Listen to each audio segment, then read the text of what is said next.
स्वामी जगाची माऊली, स्वामी कृपेची साहुली, ऐसी निरंतर माया मी कुठे न पाहिली.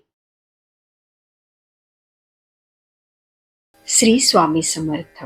सर्व मित्रमैत्रिणींचे आपल्या श्री दत्त अनुभूती परिवारामध्ये सहर्ष स्वागत आहे. स्वामींची कृपा तुमच्यावर निरंतर राहू दे. आज आपण स्वामी भक्त श्री गोपाळबुवा केळकर लिखित बखरीतील बखर क्रमांक 66 ऐकणार आहोत. पण त्यापूर्वी तुम्हाला एक विनंती करते की आपल्या श्री दत्त अनुभूती या चॅनलला सबस्क्राईब जरूर करा. शेअर, लाईक, कमेंट्स करायला विसरू नका. आणि तुमच्याकडेही दैवी अनुभव असतील तर ते आपल्या 9137411207 या नंबरवर व्हॉट्सअप करा. आपण ते हजारो भक्तांपर्यंत पोहोचूया, भक्तीचा प्रसार करूया आणि आनंद पसरूया. श्री स्वामी समर्थ. बखर क्रमांक 66.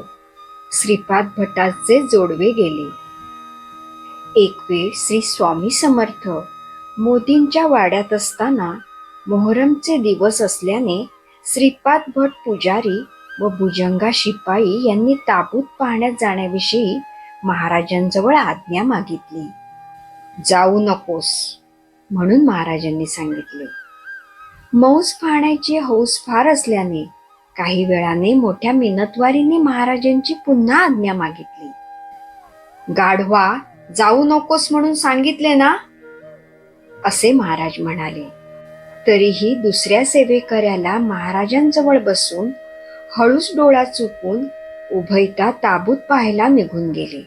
श्रीपाद भटांच्या हातातील 3-3.5 तोळ्याचे जोडवे ताबूताच्या गर्दीत कोणी काढून घेईल म्हणून हुशार शिपाई भुजंगा याच्यापाशी भटजीने दिले. आपण गरीब, आपल्या हातात जोडवे नको म्हणून भुजंगाही आपल्या हातात जोडवे घालून घेत नव्हता. पण आपण जवळच आहोत, जोडवे कुठे जाते असे सांगून त्याच्या हातात बळजबरीने भटजीने जोडवे घातले. ताबूत बुडवण्याचा दिवस होता. हजारो लोकांची गर्दी. मजा पाहत पाहत दोघेही गर्दीत शिरले. ताबूतावर उडवण्यासाठी भुजंगा याने रेवड्या व खारका घेऊन तो त्या उडू लागला. रेवड्या उडवताना जोडवे पडून गेले. भुजंगा व भट घाबरून गेले. हजारो लोकांची गर्दी, त्यात जोडवे कसे काय सापडणार? 2 तास दोघांनी पुष्कळ शोधाशोध केली, पण जोडवे काही सापडले नाही. हिरमुसले होऊन ते महाराजांकडे परत आले. महाराजांची आज्ञा भंग केल्याने हा प्रसंग आला अशी त्यांची खात्री झाली. तोंड लपवीत महाराजांकडे येऊन दोघे रडू लागले. जाऊ नका म्हणून सांगितलं होतं ना, मग का गेलात? म्हणून रागवून समर्थांनी त्यांना पुष्कळ शिव्या दिल्या. अपराधांची क्षमा करावी व आलेले संकट दूर करावे अशी त्यांनी श्रींची प्रार्थना केली. एवढे सोने कसे भरून देऊ म्हणून भुजंगा महाराजांची फार विनवणी करू लागला. भुजंगावर महाराजांची फार प्रीती होती. श्री विष्णूंच्या द्वारी जसे जय विजय असतात त्याप्रमाणे भुजंगा शिपाई महाराजांचा द्वारपाल होता. त्यांनी महाराजांची नोकरी एकनिष्ठपणे केली. असो, महाराजांना भुजंगाची दया आली. रडू नकोस, तुझे जोडवे चालत घरी येतील, स्वस्थ बस, असे महाराज त्याला म्हणाले.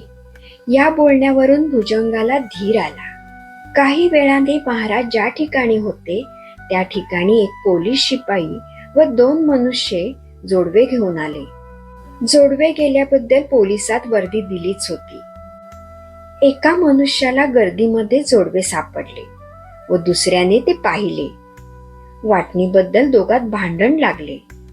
कशाबद्दल भांडता म्हणून पोलीस तपास करता जोडव्याबद्दल भांडण पाहून शिपाई त्या दोघांना घेऊन महाराजांजवळ आले. जोडवे चालत येतील असे महाराज बोलले. त्याचा अनुभव आला. भुजंगाने आनंदाने त्या मनुष्याला बक्षीस देऊन जोडवे श्रीपाद भटाच्या स्वाधीन केले. अवज्ञा केली म्हणून प्रसंग वाईट आला, पण पुन्हा महाराजांना शरण आला आणि संकट दूर झाले. येथे बखर क्रमांक 66 समाप्त होते. श्री स्वामी समर्थ.